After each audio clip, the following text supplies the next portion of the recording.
In a land far away, beyond the edge of maps and memory, there was a valley of endless peace, where blue flowers swayed like soft waves and time itself seemed to breathe slowly. It was a quiet place, where the wind spoke only in whispers and the clouds drifted like sleepy thoughts across a golden sky. In the middle of this valley sat a knight, not in battle, not in glory, but in stillness. His armor was not shining from recent polish, but dulled by years of sun and story.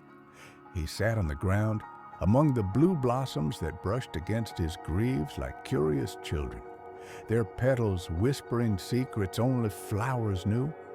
Behind him stood windmills, tall and patient, with wooden arms turning slowly in the breeze. They were old, older than the night himself, perhaps older than the dreams of men. They creaked and sighed with each turn, but not in complaint. It was the sound of memory, like an old lullaby hummed to the earth itself. This knight had no name anymore. He had laid it down long ago with his sword, choosing instead a life of quiet observation.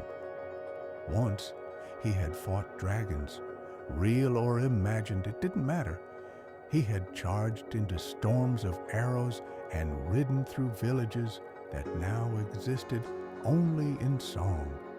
But here, in the valley of wind and wildflowers, none of that mattered. Every morning, the knight would wake to the rustle of petals, the first warm kiss of sunlight, and the rhythmic groan of the windmills. And every morning, he would sit just like this, not out of duty, but out of choice. He listened, not with ears, but with his whole being. He listened to the blue flowers, which told him about the stars they had watched the night before, and how one had fallen slowly through the sky like a silver tear. He listened to the windmills, who remembered the hands that built them, and how those hands had long since turned to dust, but still lived in every turning blade. He even listened to the silence, for it too had something to say, soft and wordless, like a breath just before sleep. Children from distant villages would sometimes sneak into the valley to see the silent night. They would hide behind the tall grass and giggle, daring each other to touch the legendary armor. But when they got close, they too would fall into a hush, because the night, though still, was not cold. He radiated peace like a hearth after a long winter, and without speaking, he taught them to be still, to listen. One spring afternoon, a child asked him, boldly, like only children can, "Why do you sit here every day?" The knight turned his helmet slowly, the metal whispering as it moved, and though he said nothing, the child understood. To remember, to rest, to simply be. And so the child sat too, and then another, until the night, surrounded by wildflowers and children and wind, became not a statue of war, but a monument to quiet. As night would come, the windmills would slow, their long arms casting sleepy shadows over the fields. The blue flowers would close their eyes, and the night would remain, unmoved, watching the stars blink awake above him. He never left the valley. He didn't need to, for in the stillness of the wind and the hum of the windmills, in the soft brush of blue petals and the weightless stars above, he had found what all knights truly seek, not victory, not fame, but peace. So sleep now, gentle dreamer. Let the night guard your dreams tonight. Let the windmills sing their creaking lullaby, and let the blue flowers whisper stories to you as they did to him. The world will wait. You are safe here. Good night. And so the valley continued its slow, eternal rhythm, just as the night did, patient, timeless and still. As night deepened, the sky above turned the color of polished slate, dotted with stars like tiny lanterns carried by quiet travelers through the heavens. A soft mist crept in from the distant hills, curling around the base of the windmills and rolling gently across the flowered field. It brought with it the scent of dew and old wood, and something else too, something like memory.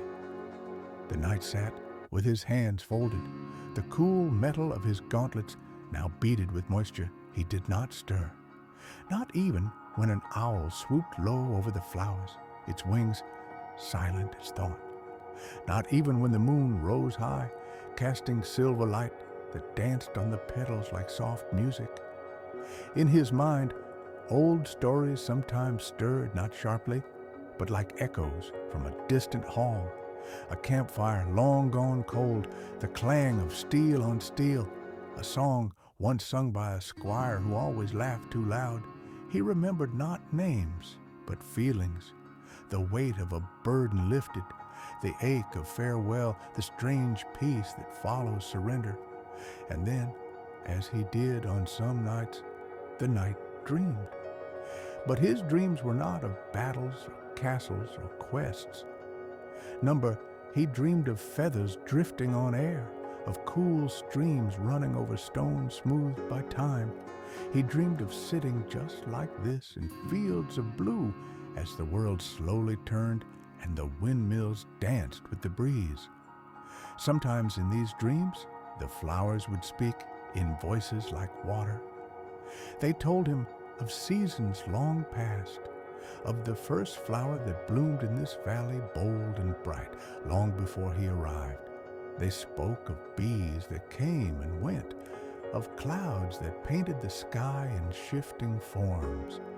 One flower, a tiny one near his knee, once whispered that it had seen a fox napping beneath a windmill's shade, curled into a perfect ball of trust. The knight never replied, not in words, but the flowers understood. They bloomed brighter around him. As dawn crept across the sky and painted the clouds with sleepy gold, the mist began to lift. Birds began their morning chorus, shy at first, as if unsure whether they should disturb the stillness. The windmills, ever faithful, began to creak and turn once more, greeting the light with slow, deliberate grace, and the knight, without ever truly waking from his dream, remained. He had become part of the valley now, not just a visitor, not even a guardian, but a presence, like the wind, like the flowers, like the memory of peace. Should you ever find yourself in a dream, walking through fields of blue, beneath the patient gaze of wooden giants, you might see him. He'll be there, not watching you, but simply being, a reminder that not all strength is loud, and not all heroes need swords. He will teach you, as he taught the children, without ever speaking, that there is grace in stillness, that there is honor in gentleness, and that sometimes the bravest thing one can do is to rest. Sleep now, and let the wind carry you to that quiet valley. The night is waiting, and the flowers, ever gentle, will tell you stories until morning.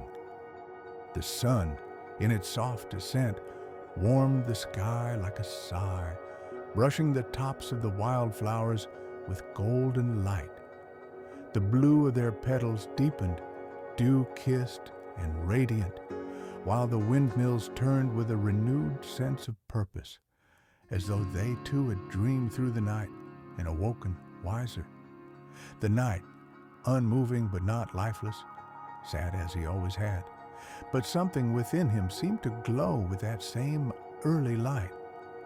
Though encased in metal, there was a gentleness to his form, like a tree rooted deep in ancient soil, immovable, enduring, but full of quiet life. At the edge of the valley, a young fox stepped into the field, its paws silent against the morning grass. It paused when it saw the night, eyes bright with curiosity. For a long moment, it simply watched. Then, with the soft confidence of creatures who have never known harm, it trotted closer and curled at the night's feet. This had happened before. The animals knew him. They did not fear the cold gleam of his armor or the strange stillness that might have unnerved others. They saw him as the valley saw him, not a remnant of war, but a soul who had chosen peace. They slept near him, fed near him, sometimes even left offerings, a feather, a shiny stone, a half-eaten apple from a nearby tree. The night, though still, acknowledged them in his own way. His presence alone was enough. To the birds, to the foxes, to the drifting butterflies, he was no longer a man in armor. He was part of the earth, an old oak that didn't sway in the wind but listened to it. By midday, the valley would begin to stir, not with noise or haste, but with life's steady rhythm. A breeze would carry the scent of wild thyme and sun-warmed wheat. Somewhere nearby, water would trickle over rocks in a stream too small to appear on maps, singing its ancient lullaby to anyone willing to pause and hear. And far above, birds would trace lazy arcs across the open sky. People still came from time to time, pilgrims of a sort, though they bore no crests and carried no banners. They brought baskets of bread, folded letters never read aloud, sometimes even just their presence. They would sit across from the night, mimicking his pose, and breathe. They didn't always know why they came. They only knew that when they left, something in them felt lighter. Some said the night was enchanted, bound by an old spell. Others whispered that he had made a vow of silence to atone for some great sorrow. But the truth, the valley would tell you if you listened closely enough, was much simpler. He had chosen peace. He had chosen presence. He had chosen this, every morning dew, every breeze, every soft turn of a windmill's arm, as his eternity. And eternity, in such a place, was not a prison. It was a blessing. So now, little dreamer, wherever you lay your head, in a soft bed, beneath warm blankets, or in the hush of your own quiet thoughts, know that the valley still blooms, the windmills still turn, the fox still sleeps, and the night, noble in his stillness, watches the world not with eyes, but with soul. Close your eyes, you are home. As the day unfolded, light spilling like warm honey across the hills, the valley settled into a hush that was not silence, but serenity. Time moved here as it did nowhere else, softly, gently, like a feather drifting downward through golden light. The night, forever in repose, sat still among the blue blossoms. Yet the world around him was alive with the softest movements.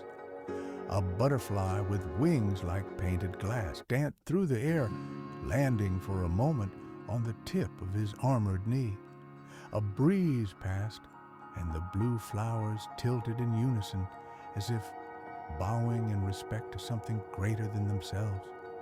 And if you listened, truly listened, you might have heard the valley hum, not with voices or music, but with memory, with the invisible weight of years passing without pain, with the sigh of old joy lingering like the scent of lavender in a forgotten room. Sometimes the night's dreams would grow deep, like roots pushing gently into the earth. He dreamed of things lost, yes, but not with sorrow. He dreamed of a small cottage by a lake, its windows lit at dusk, of laughter shared beneath a tree in springtime, of a hand once held and the simple grace of being understood without having to speak. These were the treasures he guarded now, not gold, not glory, just peace. In one such dream, the knight stood, not with effort, not with ache, but as light as air. His armor felt no heavier than a cloak, and as he walked through the field, the flowers did not bend beneath his feet, but bloomed brighter in his path. He passed the windmills, who bowed their heads slowly in greeting. He walked past the stream where fish flickered like quicksilver in the shallows. Birds sang in soft, winding melodies, and even the sky seemed to soften its blue for him. And there, at the heart of the valley, was something new. A tree had grown where once there had been only sky. Tall and silver-barked, with leaves like chimes, it rang softly in the wind. Beneath it, a bench carved from old wood, waiting. He sat there, and for the first time in many, many years, perhaps centuries, he removed his helmet. There was no sound, no fanfare, just the quiet moment of a burden set down. His face was weathered not by age, but by the passing of dreams. His eyes, calm as still water, held nothing but light. He smiled, not widely, just enough, and leaned back beneath the chime-leaf tree. And in that moment, the valley exhaled. It was as though even the world had been holding its breath. Back in waking time, if time truly moved at all in the valley, the knight remained seated, as always, helmeted, silent, surrounded by blue. But something had changed. A softness in the breeze, a deeper warmth in the light, as though a hidden door had been opened inside a dream, and something good had stepped through. And though you might not see it, if you were to walk past him one day, you might feel it. That somewhere, in a quiet place that touches this one only through the threads of sleep and stillness, he was free. And so, dear dreamer, let that thought carry you further into rest. Let the sound of the leaves, the hum of the windmills, the hush of petals brushing your hands guide you. You need not carry your thoughts tonight. You need not solve or fight or run. You are in the valley now. The night is watching. The flowers are whispering. And all that's left to do is sleep. And so, time glides forward, unhurried, unmeasured, like a river, content to meander through a landscape it has known forever. By now, the valley is bathed in the gentle light of afternoon. The sun has softened its touch, spilling mellow gold across the field of blue. Shadows stretch long and drowsy, reaching toward the horizon like arms seeking rest. The night remains where he has always been, silent, still, serene. His armor reflects the late light, not in a glare, but in a warm, weathered gleam, like an old coin worn smooth from being held so often. He has not moved, and yet everything around him changes with such quiet grace, it feels as though he has moved, just not in the way the world usually understands. In the distance, a flock of birds wheels across the sky, their cries echoing like soft bells over the valley. The wind, ever faithful, turns the windmills one slow breath at a time. Their blades creak, not with labor, but with rhythm, an ancient rhythm, one older than kingdoms and younger than dreams. And below it all, beneath the grass and flowers and roots, the earth hums a lullaby that only the heart can hear, a sound that reminds you that rest is not a weakness. It is a return to self, a return to simplicity, a return to something deep, quiet, and true. You see, the knight had once traveled far. He had crossed mountains that cut the sky and seas that whispered secrets in salt.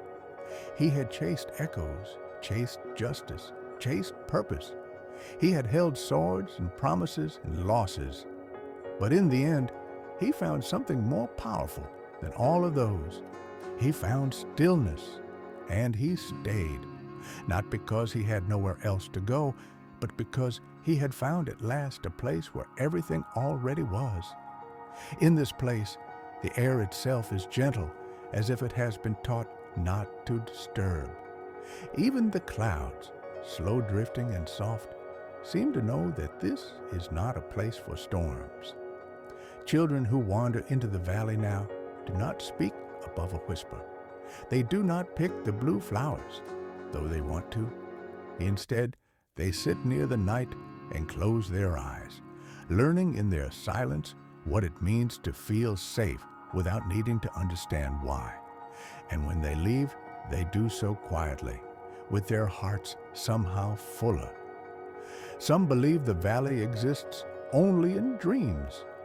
Others say it's a memory passed down in the blood from a time before time. But the truth is simpler. The valley exists wherever someone stops, truly stops, and listens. Not just to the world outside, but to the still, strong rhythm inside themselves. The place where the wind slows, where the petals fall gently, where the night sits waiting, not as a guardian, but as a reminder that peace is not something you win, it's something you remember.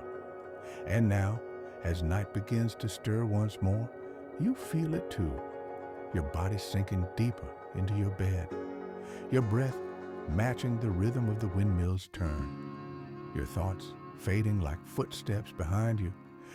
The sky grows dusky. Stars begin to appear one by one, peeking through the veil like old friends checking in. The night still sits, eyes closed beneath his helmet now. Perhaps he dreams. Perhaps he is simply listening to the wind, to the flowers, to the quiet pulse of the world continuing exactly as it should. And now you too drift.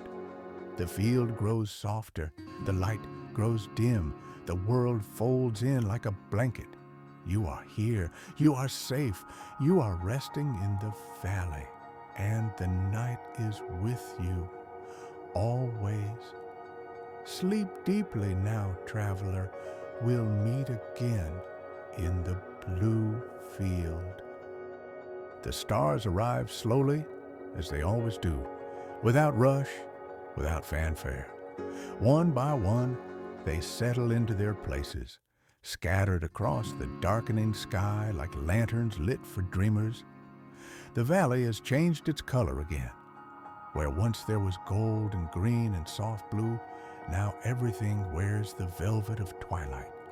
The petals of the blue flowers have folded inward, curling up like tiny hands in sleep. The windmills still turn, but slower now, like yawns. Their old wooden arms slice through the evening air with the calm patience of beings who have nothing left to prove. And the night. He remains still and whole beneath the weight of dusk. His figure now blends more fully into the surrounding world, less a man in armor, more a sculpture of presence itself. The lines between him and the land blur. His breath is the wind, his silence is the stars, his stillness is the dream. He does not need to sleep the way others do. His rest is perpetual, deeper than the body, stretching into the roots of the earth. But he understands sleep. He honors it. For what is sleep, if not trust? Trust that the world can go on without us for a little while. Trust that it is safe to let go. Trust that morning will come and we will rise lighter than before. You may not notice it, but around the night, small fireflies have begun to rise. They float gently in the air like tiny thoughts leaving someone's mind at last.